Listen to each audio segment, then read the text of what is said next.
How's it going, everybody? It is Seven Wilson, the seven-figure Airbnb host, and I'm back again with some content for you guys today. The actual topic of today's video is going to be 7 expert tips that I wish I would have knew when starting my Airbnb business. So the first tip that I have for you guys is just to start. A lot of people can talk about business ideas, or they can talk about something that they want to do all day long. Not very many people actually take action and actually do what they say they're going to do. So if you're thinking about doing Airbnb, I highly recommend you just pull the trigger, do the first step, whether that's creating your LLC, buying furniture, whatever it is, to make that first action step towards actually doing Airbnb. I highly suggest you to just take it. You'll look back and you'll be like, damn, I started with just that one step and now I'm pretty much done. I got 10 Airbnbs now. The second tip that I have for you guys is to have the right mindset. Mindset is everything when it comes to business. You can't come into the business, if you're not a confident person, you're like, I don't know if it's gonna work. If you can't do anything, I call that doing it 50%. You can't do nothing like that successfully if you have that type of mindset. So you need to come into the game like, I'm going to be the best Airbnb host. I'm going to make $1 million. Make sure you set goals. It is very important to have goals, because that's going to ultimately guide your mindset in the right direction. So you want to step in the game confident as ever, like you know what you're doing. Even if you have no idea what you're doing, you're going to figure it out. Just be confident and have the right mindset. The number 3 tip that I have for you guys is to focus on your customer.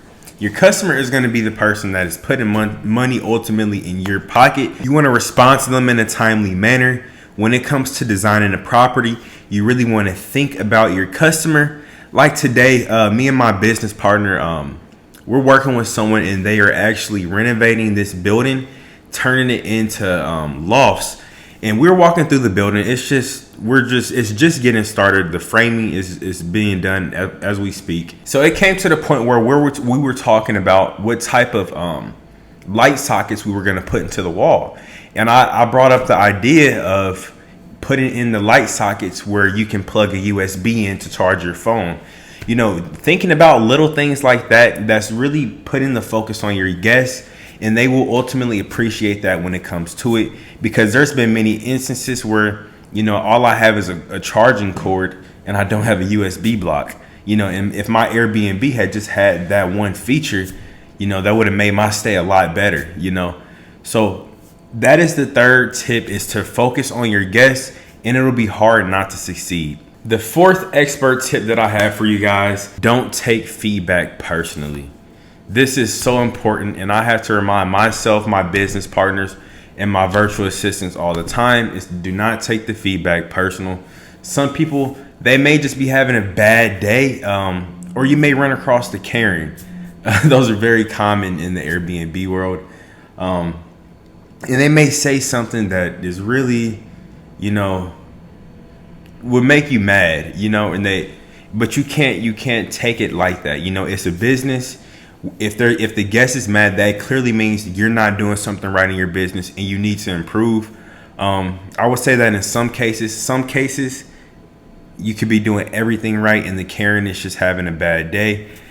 So either way, whatever circumstance you're dealing with, just do not take it personal.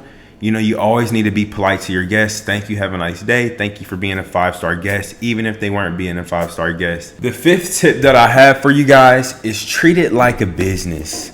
You want to treat this like a business, from if you have 1 property or if you have 1,000 properties.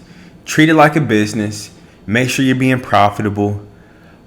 Make sure you have the right people in place. Make sure you're being efficient. Just the basic things that you need to do in order to run a successful business. Just take the same exact approach when doing Airbnb.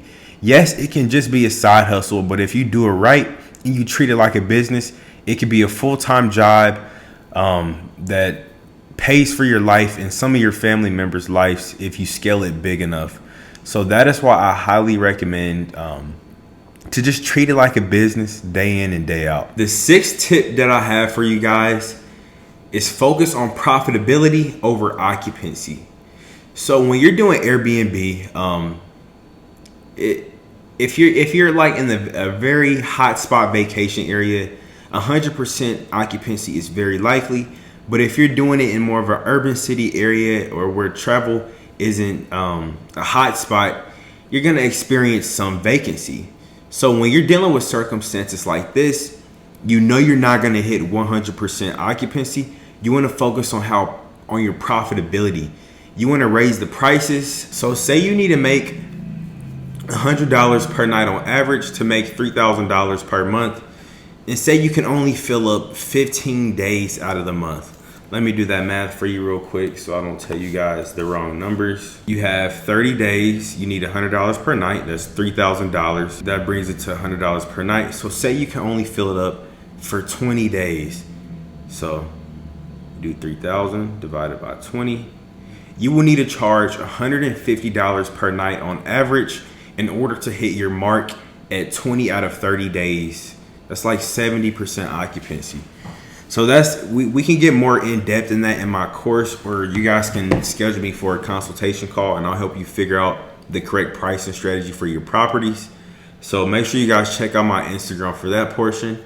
But I'll get on to the next tip. That was the 6th tip. The 7th tip that I have for you guys is do not sweat the small stuff. There's going to be so many instances as you scale your business where, say you're out of state, your guest needs toilet paper because your cleaner forgot it, they can't bring it, you don't have anyone to bring it until the next morning. That's just kind of a lose-lose situation, and it's out of your control. You know, in most cases, your guest is going to be reasonable and they're going to understand. Some cases, they're going to be angry. Either way it goes, you can't sweat small things like this because ultimately it's not going to be, life or death. Your business is going to continue, and you just need to make sure that you correct your cleaners and correct these problems so you can kind of avoid and minimize these small mishaps that happen. So that is the 7th golden tip, is do not sweat the small stuff. Because as you grow your business, it does get difficult and you deal with some crazy things. So I hope you guys enjoyed today's content. Make sure you like, comment, subscribe. Check out my Instagram for more content, and I'll see you guys next time.